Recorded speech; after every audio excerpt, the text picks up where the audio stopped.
Make a very valid point when you write, quote, political parties are no longer representative as they once were of the section of society disposed to support them, and I believe this has serious consequences for the effectiveness of political systems worldwide. So in other words, the Parliament doesn't now represent adequately the cross-section of people who are voting.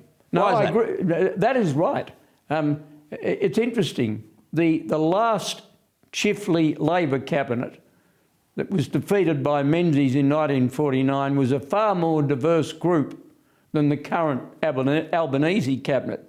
Now, I'm sure there's some good men and women in the Albanese cabinet, but Chifley had a couple of farmers. He had some ex-soldiers. He had a publican.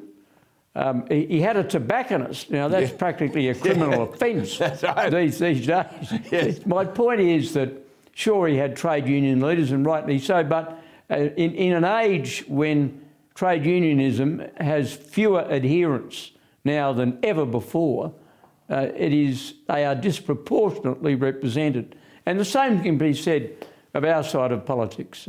There are far too many men and women on both sides of politics whose whole career experience has been politics. Give me the man or woman who's been in a profession, applied a trade, worked on a farm, worked in the public service, whatever it is, before they've got involved in politics, except on a part-time basis. Now, a couple of parliaments ago, close to 50% of people from the coalition side had in their previous career experience involvement in politics in some way. Now, that's fine in your spare time, if I can put it that way. Yep. When politics was at night or at the weekends and you had another job during the day. But I think we are seeing the balance tip too far. Well, as you say, in the Albanese government, we've only got the Attorney General, Dreyfus, who actually has been out there in the private sector. For a sustained period of time. As a lawyer. Yeah. You also write about the declining numbers in political parties, and you say other organisations haven't escaped that decline. You talk about the churches and Rotary and PNC and local sporting groups. Why do you think that is?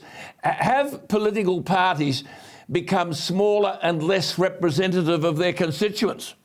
Well, Alan, I think the non-joining mentality covers everything, not just political parties, but it has an acute relevance with political parties because they are the ones that produce the men and women who make the decisions.